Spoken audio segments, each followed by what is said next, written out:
Hey guys, welcome back to BBN Live, presented by ECoach here on Kentucky's social media platforms. We're on Facebook. We're also on Twitter. You can go to @UK Athletics to find us on Twitter. And we are joined by head coach Nick Mingione from the baseball team and head coach Ian Carey from the women's soccer team.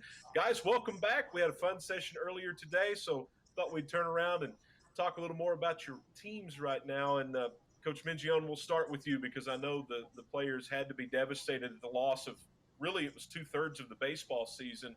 But when you had a chance to talk to them, knowing that this was for the better good, what was their reaction like? How did they receive the news? Yeah, well, Darren, it was hard.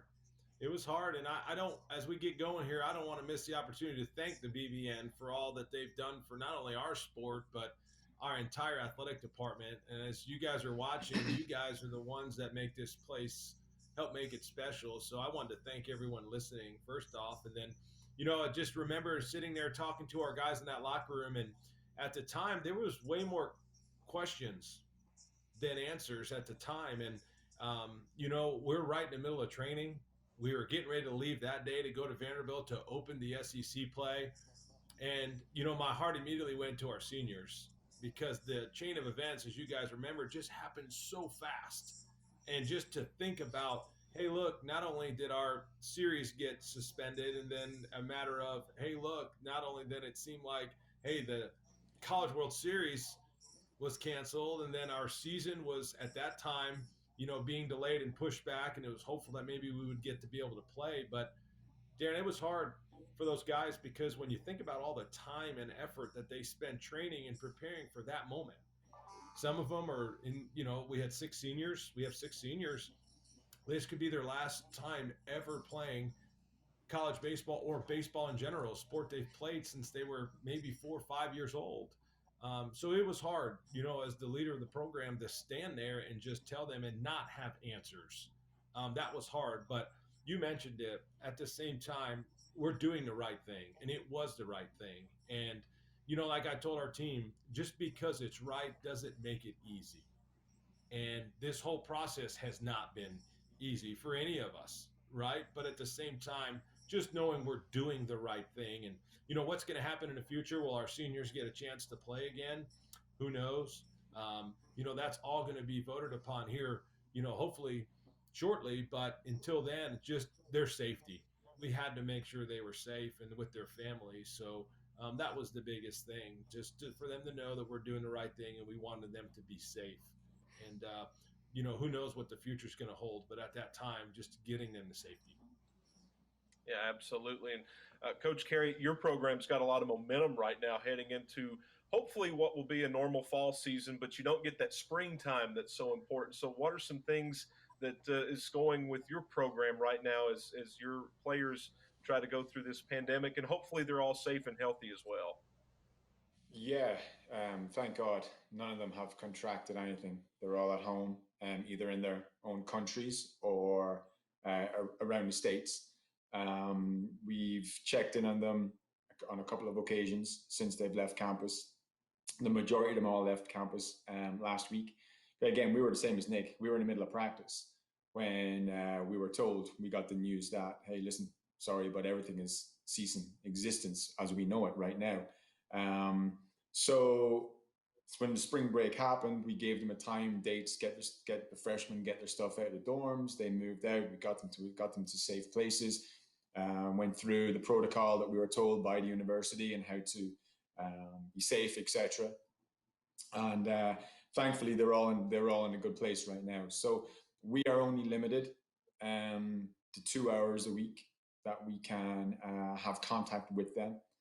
In regards to giving them, whether we go give them film to watch for 30 minutes, that eats into 30 minutes of those 2 hours, etc. So we can give them information. Like we've continuously given them what they would be going through right now.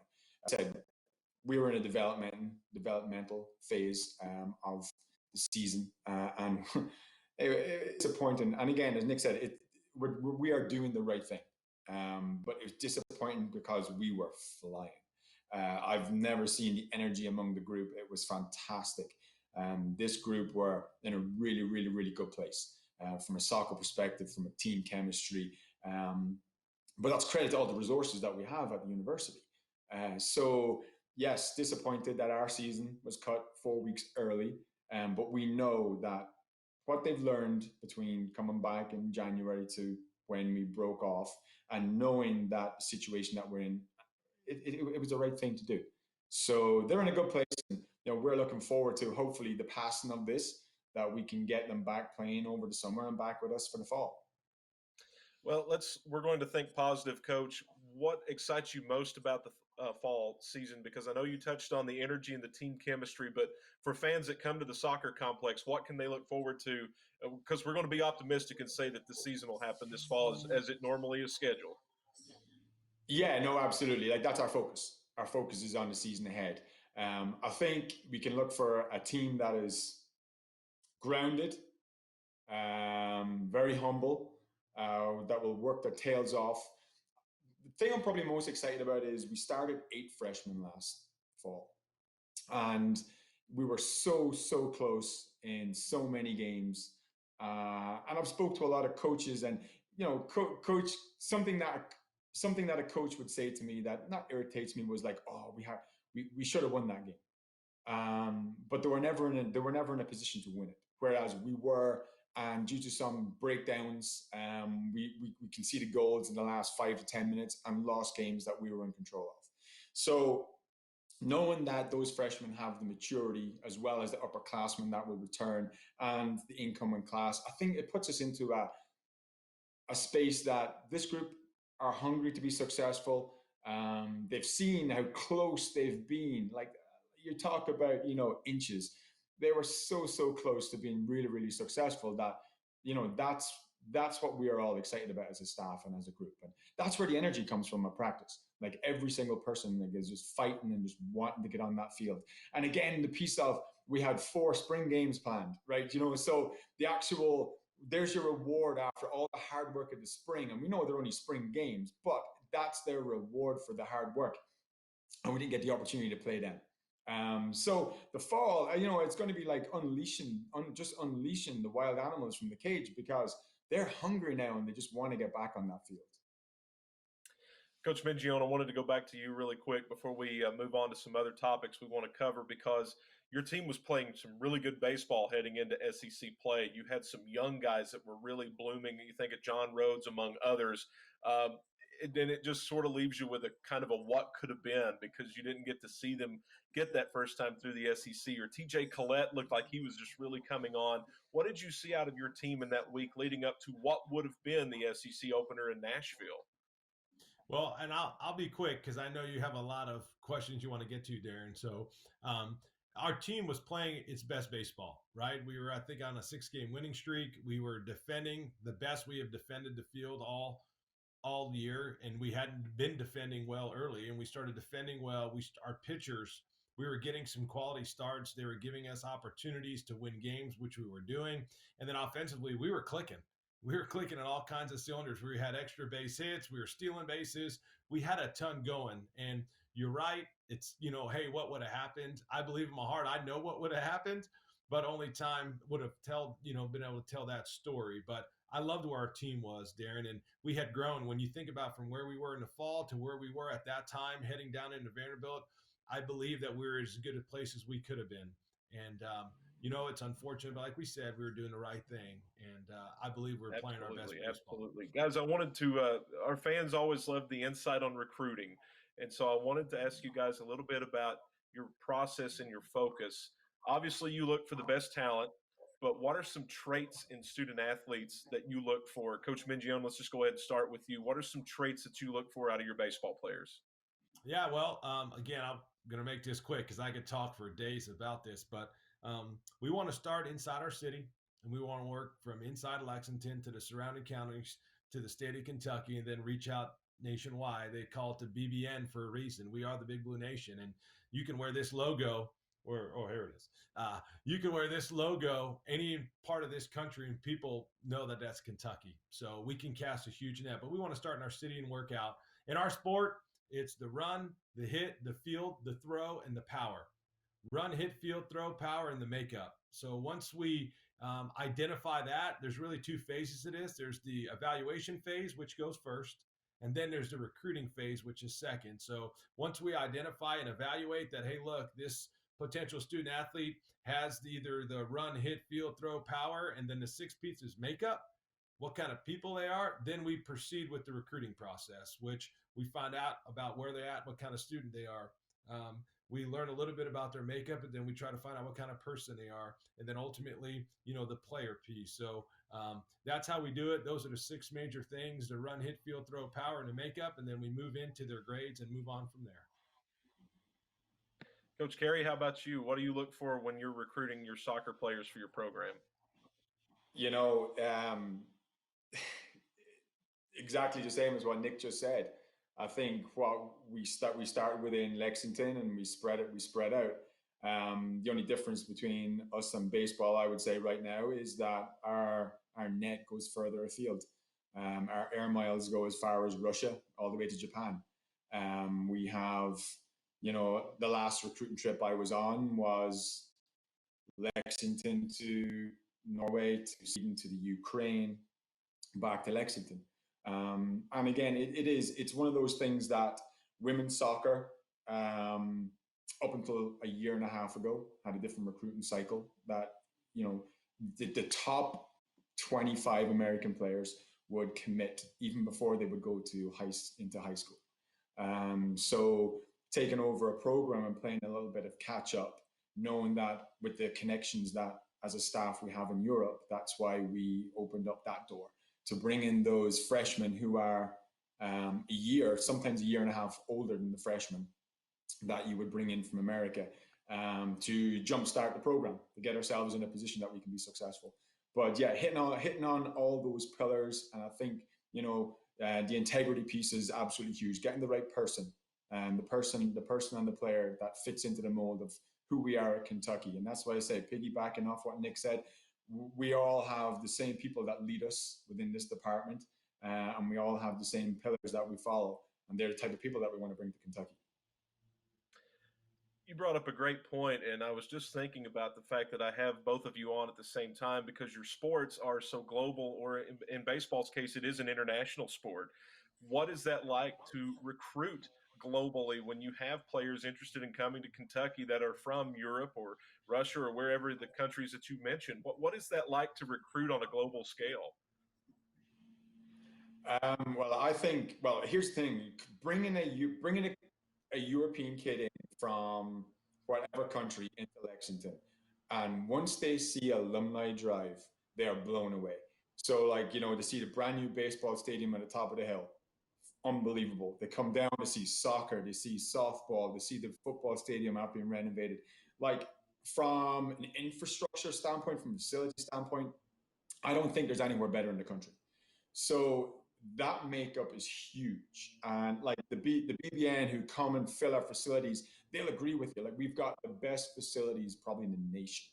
So getting the product on the field, and when we go out, we want to bring in the best players. So when they see it, when we then sell them our program in regards to the resources and how successful we can be, it's a no-brainer. The resources that we have here at the university, from video all the way down to student managers, to the way they put everything together is so professional that when we do reach out to these players within Europe, Asia, etc., they're sold straight away, and they know that Kentucky is somewhere they can be successful, but also the fan base that they have behind them helps them make that decision and help them be successful.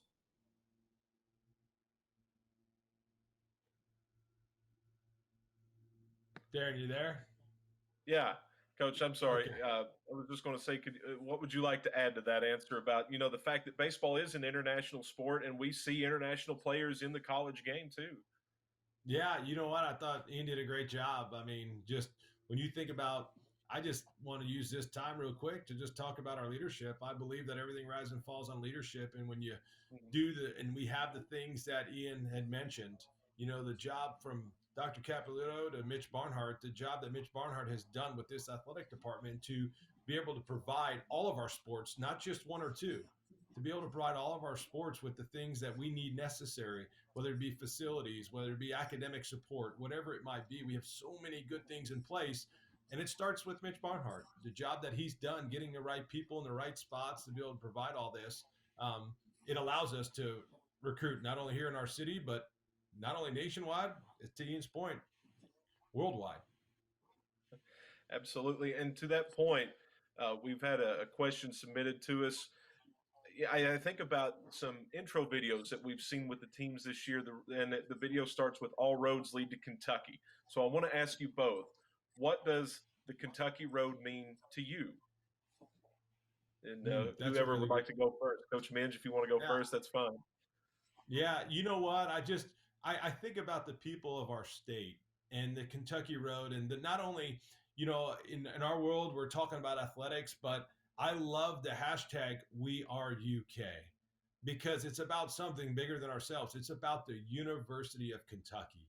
And there are so many just great people, successful people that have come before any of us, whether it's just not only in athletics, but at the university. And I love the hashtag WeUK because it connects us all in the Kentucky road. There are people that are spending their hard-earned money, mining and doing all these things, whether it be that or, whatever it might be that they're doing to be able to be a part of, I keep looking over here. Here we go. The University of Kentucky. And I just think about those people that have come before us and what they've done to pave the way, whether it be former coaches or student athletes. You think about all the professors on our campus, the great professors, the administration we have that make Kentucky special. It's about everything, because you know what? In our sport, we're going to play 56 regular season games.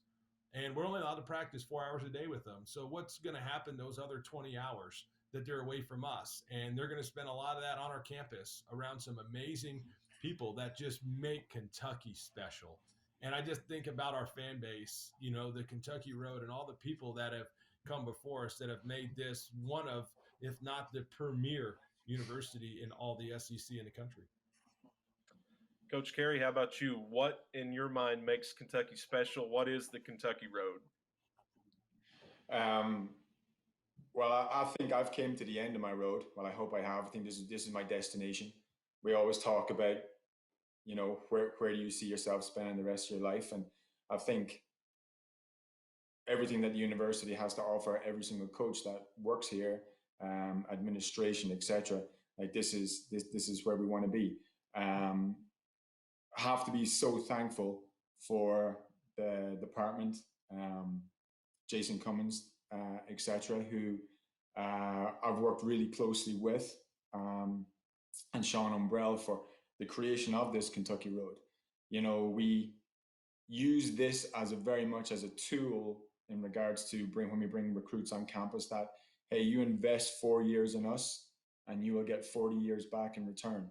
And I think that's absolutely critical. When you think about it, 4 short years of your life, and you speak to any athlete about it, freshmen come in, and especially in a fall sport, freshman comes in and boom, year one is over in 2.5, 3 months. So those 4 years fly by, but you really invest in those 4 years, and knowing that the university will provide you with that 40-year of return is absolutely huge. So for me, the Kentucky road is a blessing for something that this university have put in place, and what they can offer student athletes while they're here is huge, absolutely huge. And we use it in the recruiting world. Anybody who does come on campus, we'll bring them to our leadership department, and Jason and Sean have been fantastic in meeting with parents and meeting with recruits. And it's just something different. It's who we are, and I heard Cal saying, we're trying to, last week he was like, we're trying to reach to the next. No, we've set the bar. We have set the bar with the Kentucky road. And it's a huge resource for us moving forward. Gentlemen, I have one question remaining for both of you, and we'll go about 60 seconds here. We'll throw you a little curveball. What is something that you would like BBN to know that maybe they don't know about you? What is something that they don't know that you're free to give right here as we wrap things up? Okay, Nick, you can Oh, sure, I'll go first. For me, and I'll do it in less than 1 minute. Darren, if I go over a minute, cut me off, okay? For me, in our program, we're trying to create a championship culture, and the way you do that is through relationships, and you do that through results. And we talk about the student, the person, and the player. And I love our guys. We love them. We hold them accountable, but we truly live by that. So when you think about our team, this past fall, they had a 3.3 team GPA. They have done an awesome job of that. In the community, what have they done? We've done over 200 hours of community service to give back. And then obviously the player part, that was about to be decided on the field. So in our program, we truly, truly live by that. And you know what? We want to equip them. You know, Ian did a great job talking about the Kentucky Road. They give us 4 years and they get 40. Well, hopefully by the time they get done with our program, we've helped them become men and we can launch them and equip them into life, whether it be professional baseball or the workforce. And that is so, so important to me in our program. It's not just about wins and losses. Those are so important, and we're going to get a ton of those. But we got to develop in all areas, and I believe that makes us a family and makes us different. Coach Carey, what is something that you are going to let BBN know that maybe they don't know? Wow. I think coming to Kentucky 100% has helped me in my faith. And my faith has then obviously helped me in regards to being a leader with our team. Coming in and the resources that, again, like I keep saying this resources thing, because we've got so many. Coming on board, having the opportunity to do Bible study, etc. You know, something that I felt was missing in my life, even as an assistant coach while I was here, and not having the opportunity to do things like that. Having that given to me allowed me to, you know, grow as a person, but also help my team grow. Having the ability of Aaron, and again, go back with Jason Cummins and introducing my wife and myself to a new church, etc. And just the overall feeling of everybody is welcome and everybody is being looked down upon and taken care of while we're part of something special here at Kentucky. And, you know, it was funny, like I seen something yesterday, the day before, that was sent to me. And, you know, we pray that this pandemic passes, you know, and we need everybody just to do the right thing. And we feel in athletics, we're doing the right thing moving forward and stuff. And what was sent to me was, what would you do if you woke up tomorrow morning and all that you prayed for and everything that you thanked God for yesterday is all that you got, you know? And when I saw that, I'm like, you know, even if you're not faith-based and you don't pray, everyone needs to just, you know, turn to God right now, and hopefully this thing passes. You know, say a prayer, be involved, you know, read the Bible, whatever it is, just find your faith now that this all passes, that, again, Nick finds out, Rachel finds out, etc., that their seniors are going to get another opportunity. You know, our players return healthy in the fall, and we have put product on the field that the BBN are proud to watch and, you know, come behind us every single game. That, I think that's something that really stands out with me in Kentucky. Definitely brought back my faith. Well said. Gentlemen, thank you so much for joining us here again this evening. It was a lot of fun. I know we could keep going, but we really appreciate your time, and we'll talk to you down the road. Please be safe, and hopefully we'll see you guys back on the field soon. Thank you. Awesome. Thank you so much. Go Cats. Go Cats. That's head coach Nick Mingione of Kentucky Baseball and head coach Ian Carey of Kentucky Women's Soccer. And that will do it for another edition of BBN Live presented by ECoach. Join us again tomorrow, 2:30 and 8 o'clock. That'll be weekly, daily, 2:30, 8 o'clock here, BBN Live presented by ECoach. And you can find us on the Kentucky Wildcats Facebook page and also on Twitter at UK Athletics. Until next time, be safe.